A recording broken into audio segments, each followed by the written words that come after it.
Hola, buenas noches. Pues en esta edición tenemos a la abogada y magíster Irene Reyes Ferrusola, que nos va a comentar respecto al tema de Ecuador. También tenemos con nosotros a Felipe Garrido, profesor de la PUCB y también magíster en Relaciones Internacionales, y su servidor Andrés Rosales. Irene, bienvenida, gracias por estar con nosotros. ¿Qué tema es el que nos trae esta noche? Hola, muy buenas noches Andrés, buenas noches Felipe. Gracias por esta invitación, feliz de colaborar hoy día con ustedes.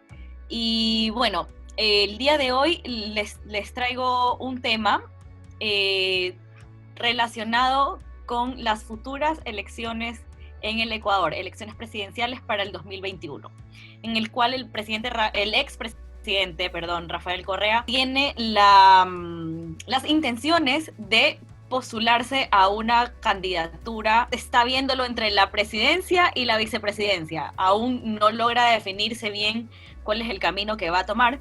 Bueno, ¿les parece si vemos el video y cómo es? Muy bien. Perfecto. Muy bien, veamos. El expresidente Rafael Correa hace varios días en una entrevista a un medio internacional ya dejó más que claro su propósito para el 2021, ser candidato. El expresidente dijo, incluso si en noviembre saliera la sentencia sería primera instancia. Yo puedo apelar, no habría sentencia en firme. De acuerdo a la Constitución, yo podría inscribirme como candidato. Pero ¿qué tan cierto es esto? ¿Correa podría estar en la papeleta del 2021? Hay un debate entre abogados sobre si la reforma del 2018 se lo impide. El artículo 113 de la Constitución dice, no podrá ser candidato de elección popular quienes hayan recibido sentencia condenatoria ejecutoriada por delitos sancionados con reclusión o por cohecho, enriquecimiento ilícito o peculado. Para varios abogados, con una posible sentencia como culpable de cohecho que pondrá el tribunal que lo juzga en no más de 2 meses, sería suficiente. Pero hay otros que sostienen que para que una sentencia sea condenatoria ejecutoriada, se deben agotar todas las instancias y apenas estamos en la primera. De darse, en su momento esto será algo que deberá resolver el Tribunal Electoral. Pero este no es el único problema que se le presenta al expresidente, pues recordemos que Rafael Correa tiene 2 órdenes de prisión en su contra. Si llega al país será detenido, pero a su vez, para completar su candidatura, tiene que cumplir con lo que dice el reglamento de democracia interna de los partidos políticos. Textualmente señala, la proclamación de las candidaturas se hará ante un delegado del Consejo Nacional Electoral.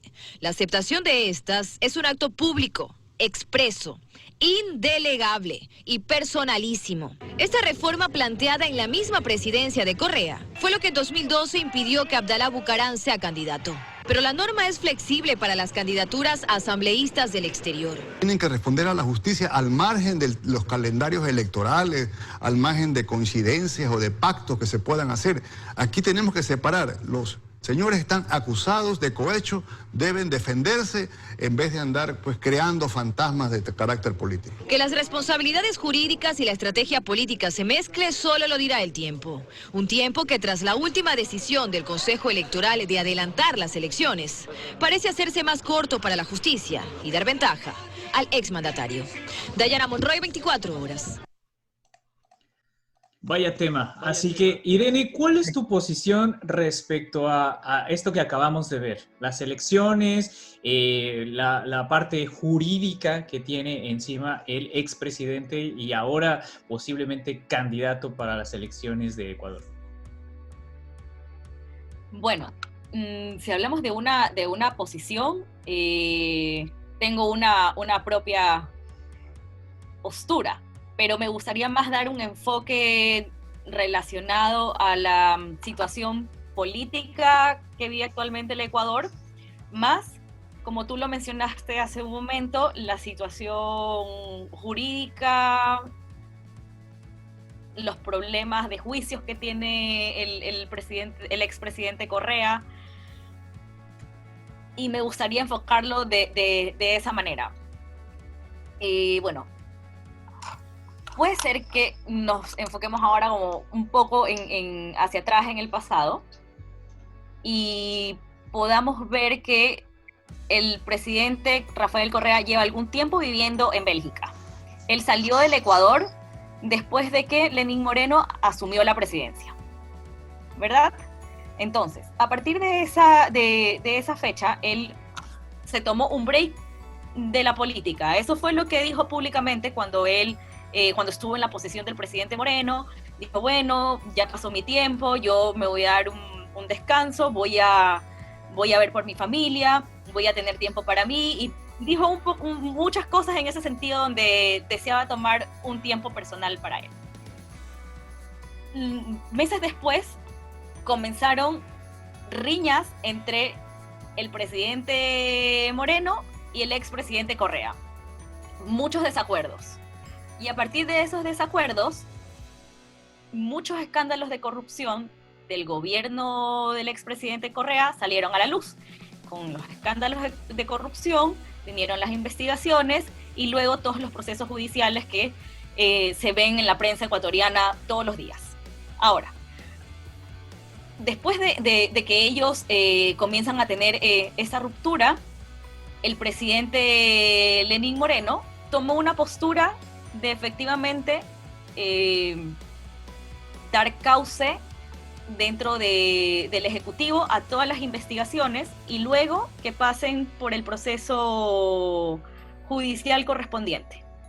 Actualmente, si ustedes chequean las noticias del Ecuador, van a poder ver que hay varios juicios en contra del presidente Correa, muchos juicios en contra de las personas que lo rodeaban, su círculo principal.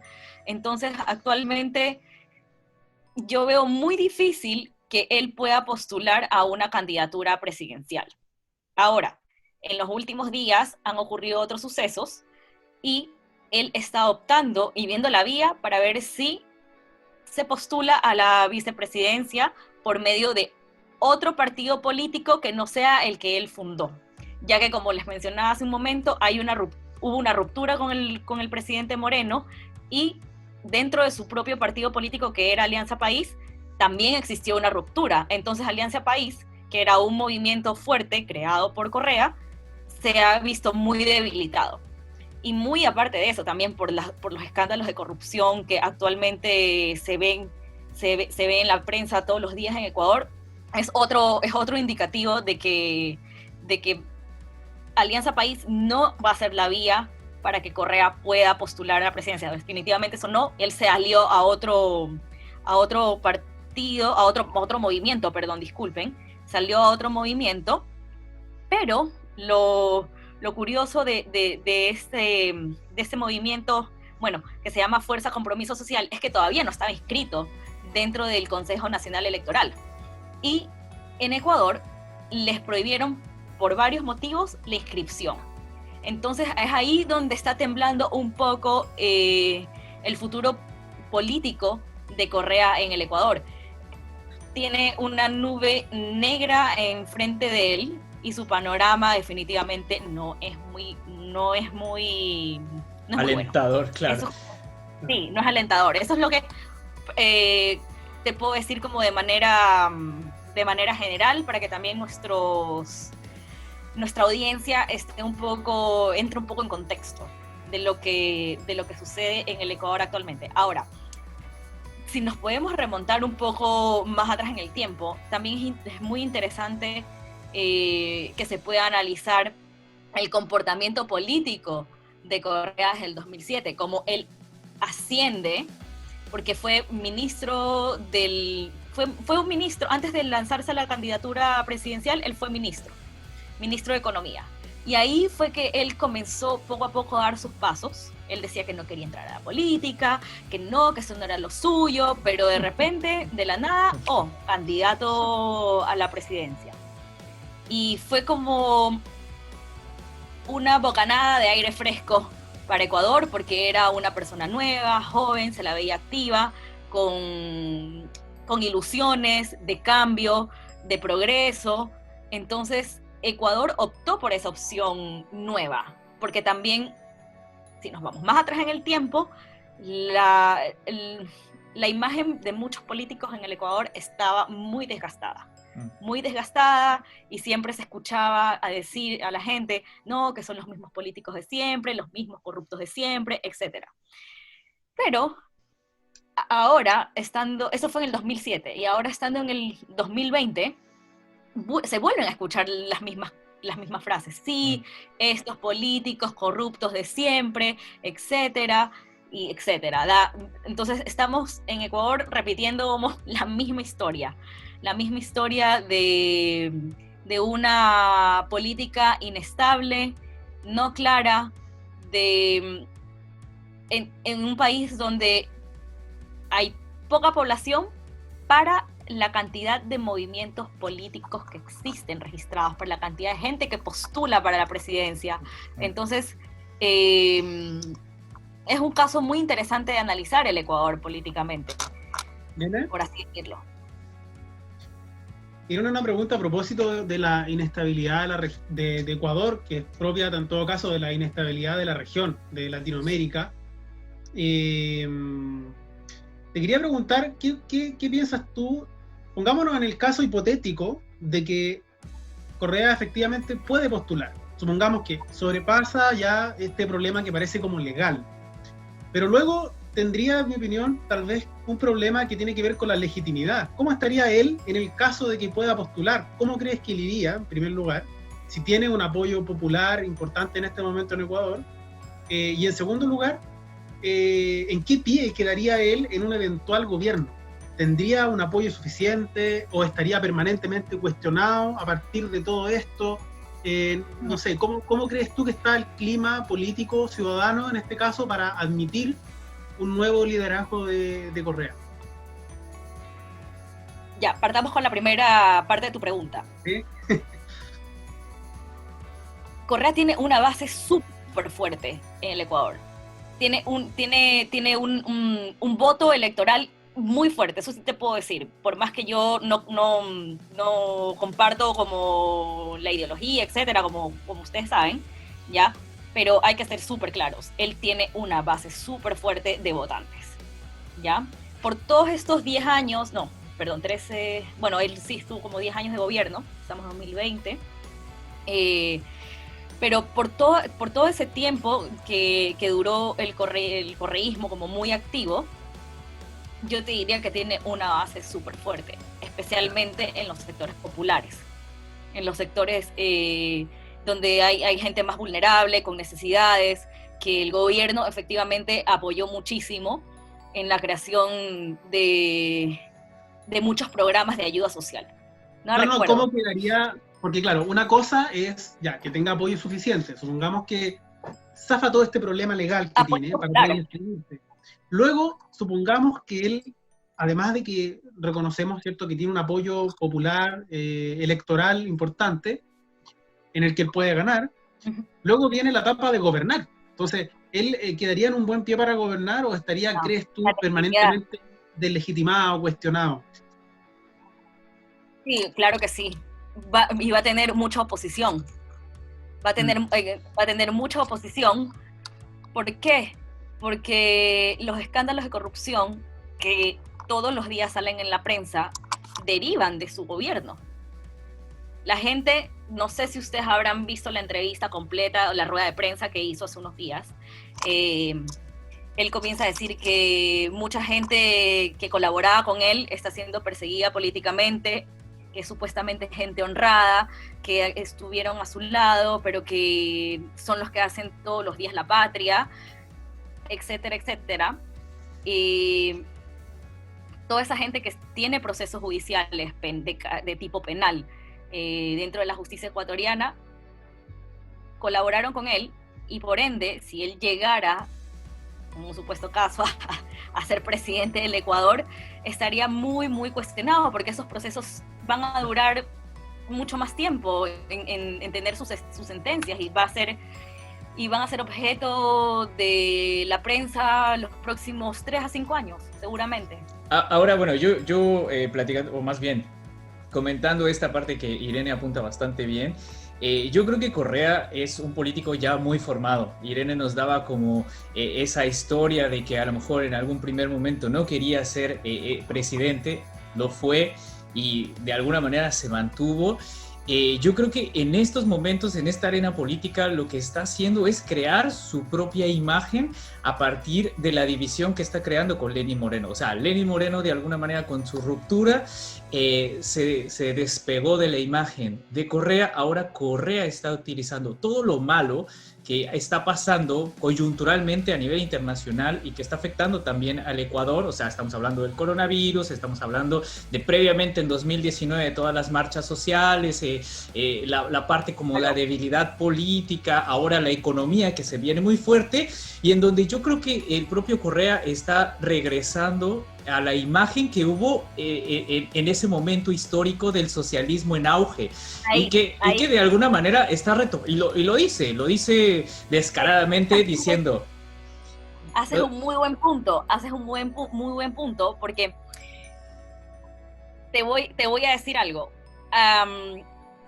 Cuando Correa ganó la presidencia, Ecuador estaba saliendo de varios años de crisis económica, sí, que se originaron entre el año 98 y el año 99, que fue donde cambiamos la moneda del sucre al dólar. ¿Ya? Yo creo que en algún momento sí les he comentado esa gran crisis que hubo en el Ecuador. Y dentro de esa gran crisis hubo una fuerte migración de ecuatorianos al exterior. Muchos se fueron a Estados Unidos, otros a Europa, que es donde se concentra la mayor parte de migración ecuatoriana. Gente que lo perdió prácticamente todo y que fue a buscar un mejor futuro al extranjero. Y dentro de las políticas de Correa, aquí me sale un mensaje, disculpen, dentro de las políticas de Correa era el retorno de estas personas, y utilizaba mucho el sentimiento de haberlo perdido todo.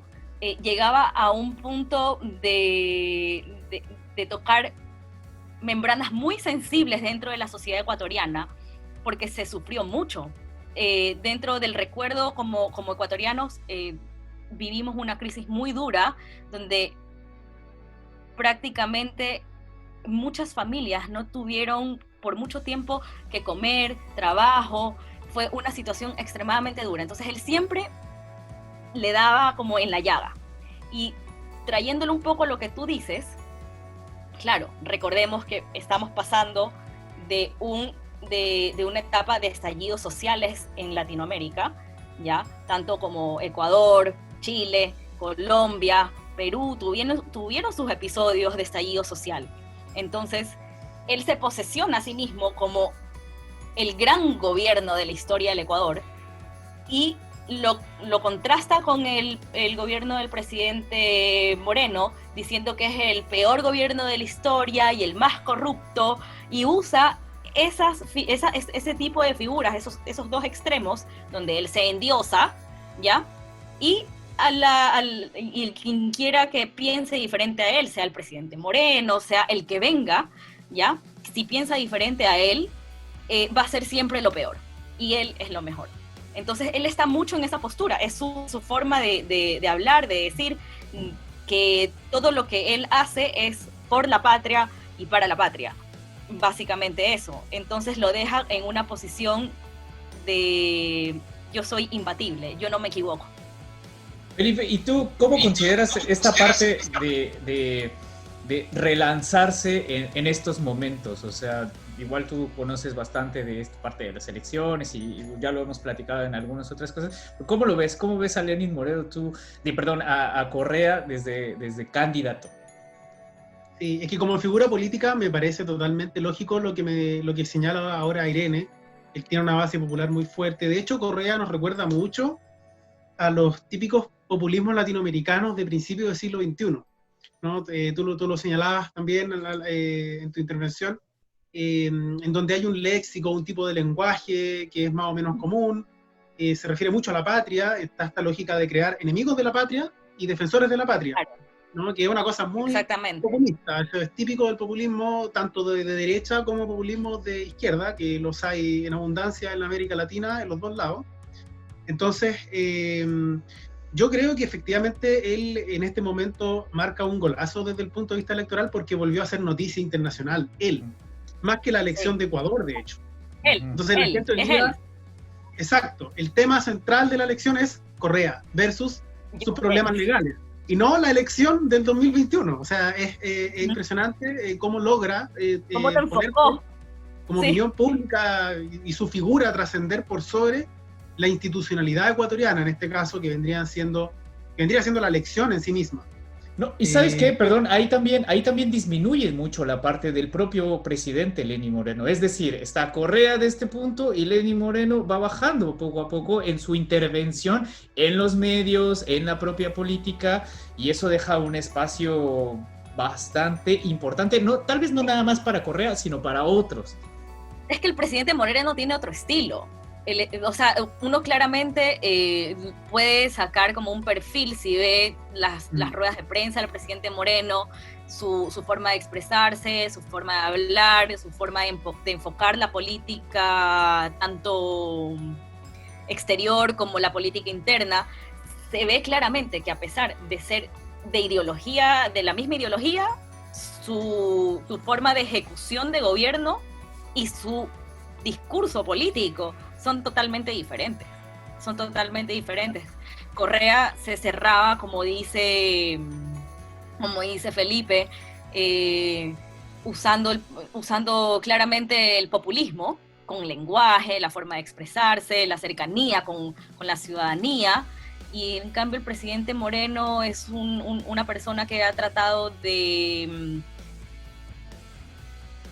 progresar pese a las circunstancias, llevando un gobierno con una institución muy dañada, y eso se lo ha tenido que cargar encima. Así que pero sigue apostando más por las instituciones. Sí, es como yo más o menos lo puedo ver, que hay un enfoque más en las instituciones, en una ejecución como tal de un plan de gobierno. Eso es lo que se puede ver. Ahora, que hay muchas cosas que se pueden analizar detrás, podríamos tocarlo en otra sesión, pero hay mucha diferencia en los estilos. Entonces no creo que podríamos decir que el presidente Correa está subiendo en popularidad. Puede ser que sea vistoso, pero no sabemos, hasta ahora al menos yo no sé, cuál es la incidencia de si realmente podría él ganar la presidencia si es que viviéramos en un mundo paralelo y se puede postular, porque hasta ahora, bueno, no sería factible, aunque todo puede pasar. Bueno, concluyendo entonces, tiene mucho camino por recorrer. O sea, estamos hablando que hoy es 1 de julio, y bueno, las elecciones entonces se celebrarían hasta febrero del 2021. Es una trayectoria bastante larga, así que hay muchas cosas que ver. Digo, es el inicio, y que obviamente Correa es una persona que de repente sorprende. ¿Con qué? Con lo que se le puede ocurrir o con las circunstancias que las puede retomar y capitalizar para sus propios fines. Felipe, ¿algún comentario? Irene, ¿algún último comentario? No tengo más comentarios, solo agradecerles por la invitación. Ha sido súper entretenido conversar con ustedes. Y bueno, que estén muy bien. Sí, lo mismo pienso. Qué bueno que hoy día nos pudo acompañar Irene, que obviamente nos da su aporte desde una posición más cercana a la realidad ecuatoriana y a otras también. Así que también vamos a conversar con ella seguramente sobre otros temas, no solamente relacionados con Ecuador, que en sí mismos también tienen trascendencia en América Latina. Así que, gracias por también haberme invitado hoy día. Bueno, de verdad fue un placer estar en esta conversación. Podríamos hablar de esto muchos más minutos. Sí, mucho rato, sí. Otro tema. Me quedo con ganas. Sí, a mí también me pareció un buen tema. Pero falta tiempo todavía, así después vamos a poder seguir, o sea, darle seguimiento a este mismo tema. Eso va a ser lo bueno, que al final va a salir algo más y tal vez podamos comparar qué es lo que sucedió, qué cambió, qué fue lo que pasó. Como acotación, es que estaba en duda si se iba a prolongar el calendario electoral en el Ecuador. Entonces eso sí le iba a dar un poco más de oportunidad a las personas para poder inscribir los partidos políticos. Pero ahora dijeron que no, que el calendario sigue como está y las elecciones se van a dar sí o sí. Entonces ahí ya es un punto menos para el señor Correa. Perfecto. Bueno, muchas gracias, que tengan buena noche. Estamos haciendo más materiales para ustedes. Hasta luego. Hasta luego.